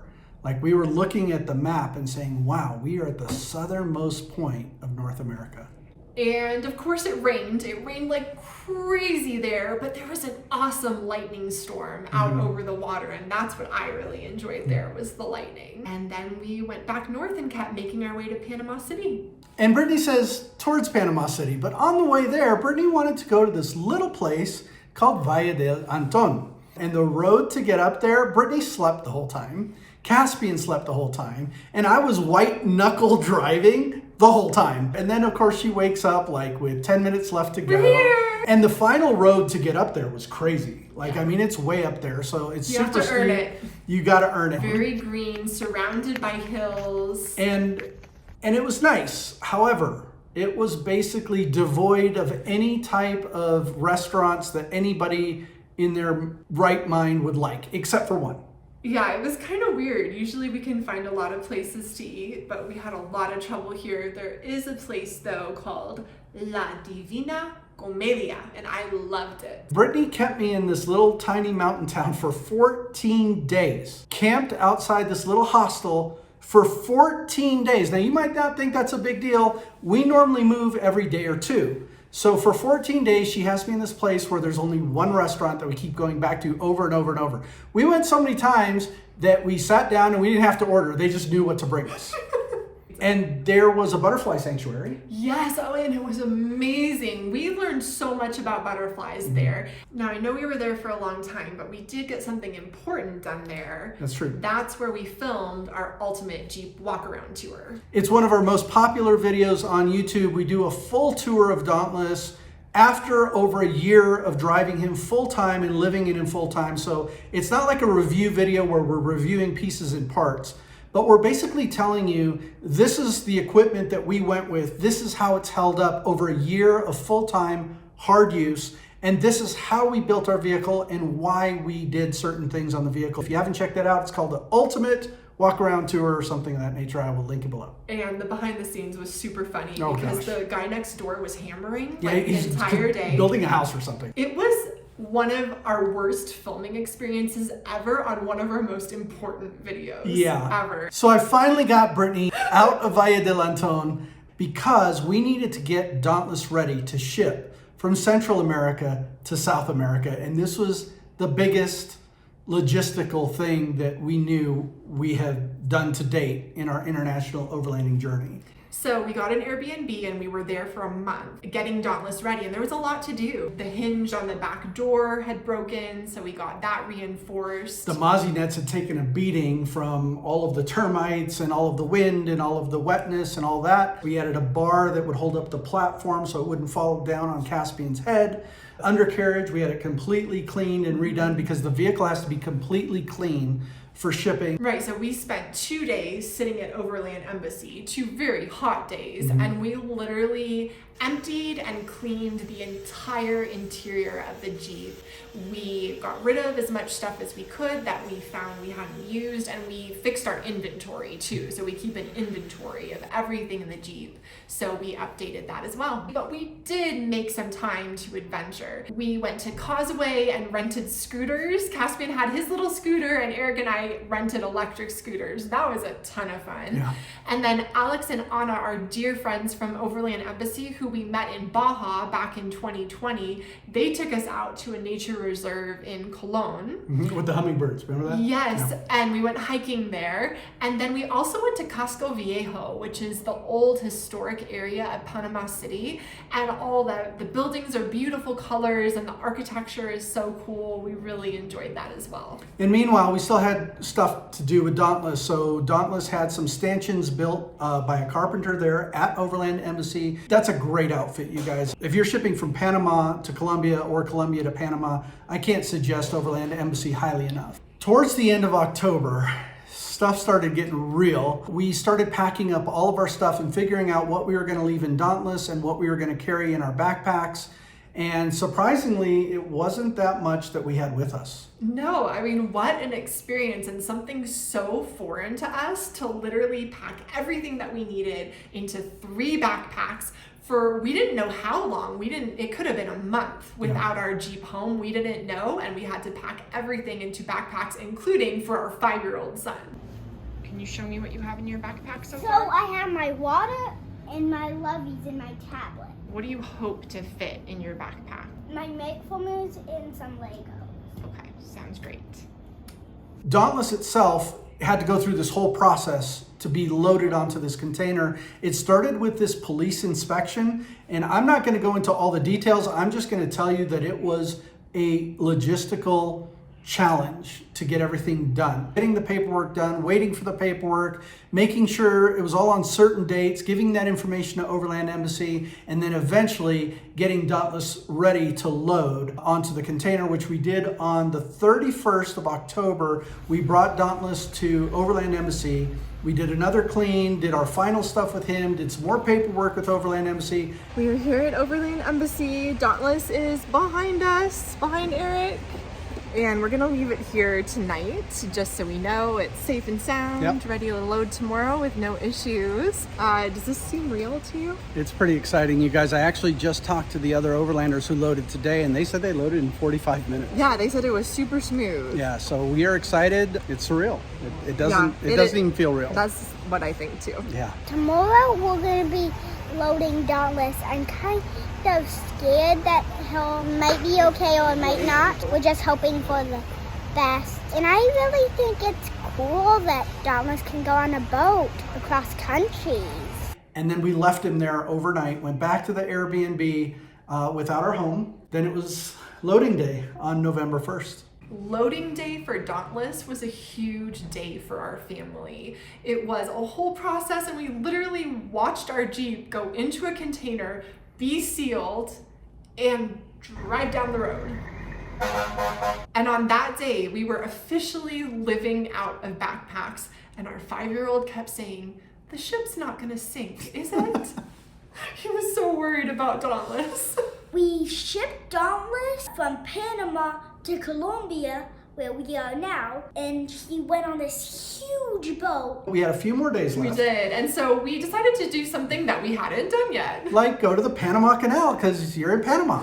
Yeah, what an awesome, amazing thing to see. And Caspian and I had been studying the Panama Canal and the whole history of it. So to take him there, and we got to see ships going through. I saw the water boat going up and down, and these cutie trolleys were pulling that huge boat along. And there were 2 more boats following behind the huge container boat. And this was a busy few days. On the 4th, we went to the Panama Canal. On November 5th, I got a call from Alejandro at Overland Embassy, and he's like, hey, a buddy of mine has a Land Rover and he's stuck in the jungle. Would you come and help me do a recovery with him? And I said yes. And so Alejandro and I jumped into his Defender, because Dauntless was already on its way, and we drove out into this jungle and met up with this man and his son, amazing travelers themselves. And we spent 6 hours doing a recovery, getting his Land Rover unstuck from this jungle mess of bushes and trees and mud and all this kind of stuff. But we got him out. And then the next day, You were so well rested. I was so well rested, and we flew. This is our final moment in North America. We're heading to South America right now. And we are about to get on our plane, and of course it's raining, which is such a fitting end to our time in Central America. Yeah, we took the 1-hour flight from Panama City to Cartagena, Colombia in South America! South America, here we come. We had made it, you guys. We made it to South America, just like when we crossed into Central America, which was a huge milestone for our family. This felt even bigger. So much bigger. And the day we land, there's like this 50-year flood. And I mean, the streets are flooded. We were told it had rained for 40 hours straight or something crazy like that. And so we hopped into this taxi and told him where our Airbnb was, and he had to take like 5 different alternate routes just to get around the flooding. Eventually, we make it to our Airbnb, and the walls are like seeping. All the windows were leaking and water was pooled on the floor. It was crazy. Brittany's like mopping the floor inside our Airbnb. Yeah. And that lasted for another few days. But it dried out eventually, and we were able to enjoy Cartagena, but I'm really glad that we had air conditioning because it was super hot there. And I'm really glad we had an Airbnb, because now it was my turn to get sick. That's right. You did spend a few days in bed. I was laid out. I actually collapsed in the bathroom. Brittany just heard this loud crash and came to get me, put me in bed. I had a high fever, and I was laid out. And unfortunately, you weren't quite better by the time Dauntless arrived. No. But you had to do the best that you could. I was not at 100%, but everything's in my name. So I'm the one that has to go and present my passport and do all this. And that was tough. We have a full video on recovering Dauntless out of the port. And you will see there is so much involved in that process. So it was November 16th and 17th that we were really working on getting the Jeep out of the port. And something really funny happened when you actually had to drive the Jeep out of the container. When you have container buddies, meaning other people whose vehicles are in your container, when you leave the port, you all have to leave at the exact same time. So it's really important that nobody forgets their passport or their paperwork or anything important like their vehicle keys. But you would never forget. I would keys. never forget anything, but this day we got this phone call at 4 o'clock, and they said you need to be at the port by 4:30. Yeah. And I, still not feeling well, raced out the door, and I grabbed my passport and I grabbed all the stuff. I get to the port, they open the container, and they're like, okay, you're gonna pull your vehicles out now. And I reached in my pocket, and my keys were not there. And I was like, oh my God. And you panicked because you thought you had lost them. I did. It didn't cross your mind that you would forget your keys. No. So- No, so I thought they were in the Uber or they were somewhere, but I lost them. And so I started looking everywhere. I called Brittany in a panic. I'm like, babe, are my keys there? She's like, yeah, they're right here. I'm like, oh my gosh. So it was actually a sigh of relief because I hadn't lost my keys, but we still had the problem that I didn't have my keys. And so the guy that was there at the port with us, he was like, where are you staying? Give me the address. I'll drive over there and get your keys. I'm like standing on the side of the road looking at all the motorcycles passing by, and I'm like, I wonder which of these strangers I'm supposed to give my house keys to. And this guy drove up and I was like, I think it's him, and I like gave them to him. Been apologizing profusely to my container buddies about leaving my keys behind, and Brittany just sent me a message and said, well, just gave our Jeep keys to some random guy on a motorcycle in Cartagena. Brittany's never met the guy. He's coming back here, God willing, with my keys, and then we're gonna get in this container and pull our vehicle out of there. So he shows up, I get the keys, and we get the vehicle out. You can see all of that in the video. On the 21st of November, we had packed everything up in a Dauntless. And that was the moment that we took off into the sunset of South America. That's it. We are now driving in South America. We headed towards Barranquilla, which was great till we got into the town of Barranquilla, and then the traffic there was insanity. And we just had to get through Barranquilla and go up into the mountains, of course, to a place called Minca. Yeah, again, it was so hot in Cartagena and all along the coast that we just had to retreat to cooler temperatures. Got to hike to a waterfall and visit some cool coffee shops. The World Cup was on, so we kept watching games with other people at the restaurants. It was a fun time. Yeah, Caspian and I got to swim in this waterfall area called Oído del Mundo, and it was just really refreshing. Bunch of locals up there. It was a really, really good time. From there, we started heading south. On our radar, we had this national natural area called Los Estoraques. In order to get there, we had to go through this town called Ocaña. Ocaña was next level. It was really where I had to come to grips with what it's like to drive in cities in Colombia. You have no idea. If you haven't done it, you just cannot comprehend it. You're on these roads, there are people on scooters and motorcycles, sometimes 3, 4, 5 people on one scooter. They're zipping in and out all around you, lane splitting. Lanes are a suggestion. Yeah, people are stopping in the middle of the road to like get out and like buy a soda. I mean, all kinds of craziness. People park wherever the heck they want to park and nobody says anything, but it's so difficult to do this. Also, the streets are extremely narrow. Dauntless is a little bit wide. It was nuts. I couldn't wait to get out of Ocaña. We did have lunch there, did some grocery shopping, and then continued towards Playa de Belén. Playa de Belén is the town where Los Estoraques is. It's up in the mountains, of course, and we're headed up there. Eventually, it turns into this one-lane off-road road that goes up to this town with blind corners, and you can't see if anybody's coming down. And if they're coming down, there's nowhere to turn around. It's just this like faith thing that you've got to just go. But we made it. We found a nice little campground there. At a restaurant. And then we started exploring the town a little bit. Cobblestone streets, sand on the streets, little restaurants, a little plaza. The next day we headed to Los Estoraques. It felt really fun to get out and hike again. That was always a really big part of our family life back in the United States. But I think just with the rain and the heat through Central America, we just hadn't been doing it as much. And I will remember this place as somewhere where it didn't feel like rainy season anymore.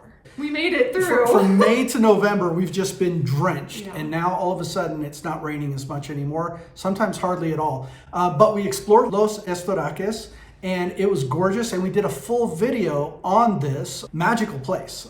Spires and water, just gorgeous. You guys got to watch that. And so we kept going south generally and ended up in the big city of Bucaramanga. We wanted to be in a city for Caspian's 6th birthday, just to have some fun things for him to do, some treats and desserts for him to choose from, and to really make his birthday special.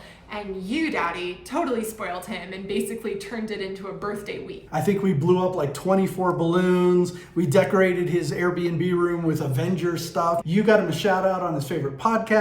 Happy birthday, Caspian! Caspian's turning 6 years old! Caspian is driving around the world, currently in Colombia. Holy smokes! Once I had birthday cereal on my birthday week, basically my birthday year, I saw all of this. Balloons up, ribbons up here, another balloon here, that. I went to a place, got a pancake and hot chocolate. Then we went to this like bunny rabbit play place I really like I was like jumping on stuff, doing obstacle courses. It's just so much I can't remember. He's such a trooper, isn't he? Yeah. Like think about 2022. Like everything we're telling you about, our 5-year-old went through that. He went through the tornado and getting stuck, and the hurricane, and the termites, and the sickness. Like he went through all of that. And this little traveler lost his second top front tooth, so he had both teeth missing up top there in Bucaramanga the day after his birthday. And the Tooth Fairy is faithful to find you in every country that you're in. The Tooth Fairy's found me in every country. She gives me all the local money. From Bucaramanga, we continued south, and we ended up spontaneously at one of my favorite campgrounds of this entire trip. It was overlooking the canyon. When I woke up in the morning, I looked out the window of the tent, and there was blooming bougainvillea flowers in all these different colors. We were on grass, which made me really happy. The weather was perfect. We took out the drone and played with it there. Brittany almost lost it there. I did not almost lose it. If you had seen the road that had to go up to this campground, you'd be like, I don't know if I'd go up that road. Some of the stuff is sketchy. You're like, one lane, steep drop off on one side, no guardrails. Oncoming traffic, it's just a mess. But we did it, and it was an amazing place. The next day we headed out of there and we went to San Gil. Now, San Gil is a town that even the locals are like, you're going to San Gil. So we ended up going down to this hotel, spending the night there. The best part of San Gil is we found this little restaurant called Gringo Mike's. Oh, it was so amazing. And the next day we were going to Barichara. We have a Facebook friend named Mark who's part of our community. We've never met him before, but he reached out and told us that he had a friend in Barichara and maybe we could connect with him and possibly stay at his house. So I did connect with him. It was Andy and his wife Maria, and they were very, very gracious and invited us to come and stay at their home in Barichara, which was right in the center of town. We have a full video about our time in Barichara. We show you in their beautiful home and everything that we did in that town. Come to find out that Gringo Mike's is also in Barichara, but not only that, Gringo Mike lives in Barichara. You're like a fanboy. I'm totally a fanboy of Gringo Mike. This is Mike of Gringo Mike fame and Gabriel. Hello. Hey guys. We ate there every day. I don't think we ate anywhere else in Barichara. No, it was awesome. And Gringo Mike and his son were great. Barichara is considered to be one of the most recommended places to visit in all of Colombia. So if you're not familiar with Barichara, watch that video, you guys. It'll give you a really good feel about why Barichara is so magical. So there's this tree. It's a really special tree, and I asked Eric if he would take me to go see it. So he did. What Brittany's not telling you is that it was 1.5 hours off-road up this steep mountain road to get to this tree. And then an 1.5 hours back, and there's nowhere to camp. So it's 3 hours of driving to get to see this tree. It's incredible. It's in the central square of the tiny town of Palmar. And in my opinion, it was totally worth it. So we drove 1.5 hours. We walked around the plaza one time, took a few photos, and left. Drove back down the mountain. And we can... Thanks, babe. You're so great. But I rewarded Eric because for that night of camping, I picked a steakhouse to camp out. And we had a delicious steak, or 2 or 3.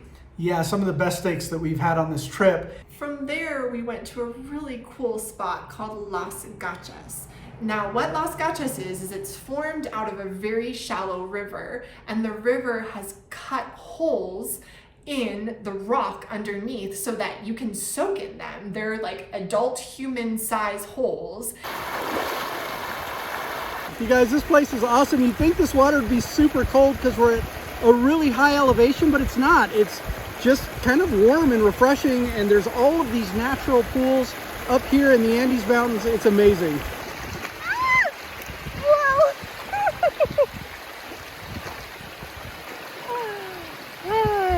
We camped at this private property, and we had to hike to get there. The hike was probably about half an hour, I think, it's or so. All prepared for tourists with a perfectly cement paved trail. Yeah, it's not a hike like through the woods. It's like a hike to get there, like half an hour. But You guys, this hike was like the sound of music. It really was. It was like hiking through the Swiss Alps with the mountains in the distance and the perfectly green grass and the cows grazing. Yeah. It was so scenic and beautiful. We walked back to our campground. Brittany got attacked by a bird. Oh no! Don't bite me! Don't bite me! Oh my gosh, God! Oh my gosh, baby! He has me in a corner! Instead of saving her, I'm like catching up. Yeah. So the next day we drove to Villa de Leyva and we camped just a little bit out of town at a really nice hostel. Renacer. Renacer, where we camped, was so well equipped for visitors. And most importantly, it had the best hot showers we've had anywhere on this trip. Right. Oh, they were so good. Yeah. The bathrooms were so clean. Showers were excellent. That is how we judge campgrounds. How good are your showers? And so we should. Villa de Leyva is so worth exploring. So many people go. It's not far from Bogota.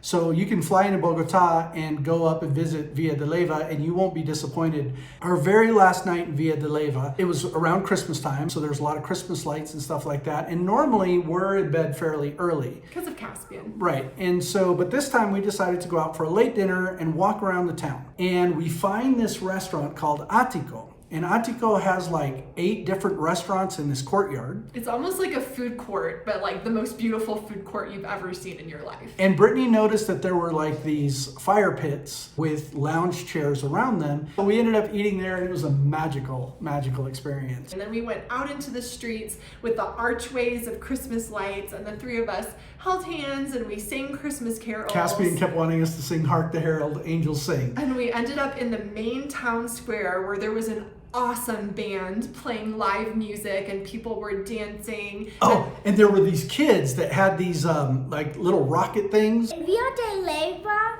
I had this toy that Daddy got me where I would like get this little launcher with a string and it would shoot up into the sky with lights. I was basically the sky master and it flew all around. I was even able to control like which direction it went. Yeah, so we just stayed in the square for the longest time after dark, just listening to the music and watching Caspian play. It was so memorable. Yeah, and we would have stayed longer, but we had run into this friend, a Colombian overlander named Juan Pablo Olarte, who goes by Aventurando Ando Overland on Instagram. He had invited us to camp with him. So we headed to Ráquira to go camp with Juan Pablo and his friends. And when we got there, I actually did a full video interviewing Juan Pablo and asking him about what is overlanding like in Colombia, what are the concerns, what are the things to see and that type of stuff. And he was very gracious. He speaks fluent English. He gave us a great interview and then a tour of his rig. That's really insightful for those of you who are curious what it's like to overland in a different country in Latin America.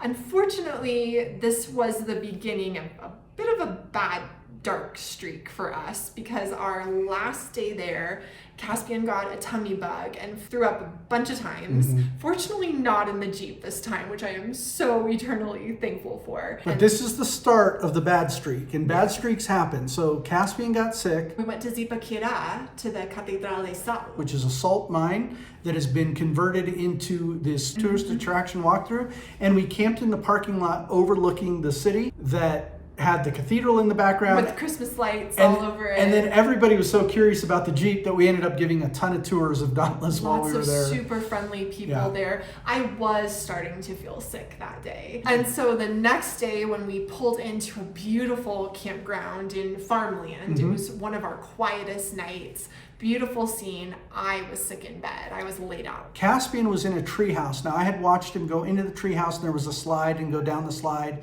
And he had done it multiple times. So I was like, he's good. I'm gonna go sit down in my chair, rest my back a little bit. And all of a sudden there was this shriek, this cry that came out. And I just heard Brittany yell out of a dead sleep. Caspian had fallen about 10 feet from this treehouse onto the ground and landed on his orbital bone. Luckily, he was okay. He was hurt, but he was okay. And that was our last night before we pulled into Bogota. We pulled into our Airbnb in Bogota on December 20th. The reason that we arrived when we did is because we found out that our friends from Meet Around the World were flying into Bogota from a trip to Europe on Christmas Eve. So we thought we'd get here a few days early, do our Christmas shopping, get a few decorations, and settle in for the holiday. Christmas is my favorite time of year, so I was just so looking forward to soaking in these days. We bought a little tree that Caspian named Tree E, and you bought a bunch of stuff for our Christmas dinner. Ham and all the vegetables and everything else, and then Christmas Eve came. And Brittany was sick. Probably the sickest she's been since Nicaragua. Yeah, it was bad. And this is Christmas Eve, people. Like, if I had it in me to be up, I would not have been in bed, but I was laid out. And so Eric did everything. You wrapped all the Christmas presents, including your own. I did manage to drag myself out to help make Santa's cookies because you never could have pulled that off by yourself. No, but she expected me to pull off the Christmas dinner, which was for us and all our friends from Meet Around the World, and I don't even know how to turn on the oven. Like, I could burn water. And our friends arrived. And this family who's so precious, they ended up helping me finish cooking the meal. The meal turned out great. It was awesome. And we all ate the meal together except for Brittany, who was in bed, and we brought her a plate in bed where she ate her meal. I felt so bad. And so for the next few days, I ended up going out with Caspian every single day to the park, and I started connecting on Facebook groups with local people who had families to find play dates for Caspian. So when all was told, between December 18th, when Caspian first got sick, and about January 10th, Caspian and I got sick 3 times each. The other really big reason that we were in Bogota was because I needed to have surgery with an overnight stay at the hospital, and Eric was gonna have to pick up all the slack during my recovery, and we knew that. And so this time before Christmas was supposed to be like our family time of togetherness, and I just ended up being sick almost the entire time. That's how we ended our year, you guys. Sorry, it On a rough sounded very note. high note. But we are excited about what's coming up. We're going to take off towards Medellin, slowly make our way south towards Ecuador, crossing to Ecuador in early April. And then the big surprise that we've been telling you about, we've been invited to speak at Overland Expo West 2023 this coming May in Flagstaff, Arizona. And so we are flying back to the United States. It'll be our first trip back since we crossed the border in October 2021. Our big stops are going to be Denver, Seattle, Gilroy, California area, and then Flagstaff, and then back to Denver. So kind of that big loop. Then we're going to fly back to Ecuador, pick up Dauntless, and head south. Continue the journey. Into Peru, Bolivia, Argentina, and Chile. How far we'll get in 2023, we do not know, but we will keep you posted right here on YouTube. We hope to see you at Overland Expo West. Tickets Yes. are available now, and if you want to camp, now is the time to buy your tickets because those camping tickets always sell out. If you're going to be there, leave us a comment here on the YouTube video and let us know that you watch our channel and that you're going to be there, because we'd love to connect with you. Like we said, community is very important to us. So if you haven't subscribed yet, if you haven't taken the time to do that, please do that now.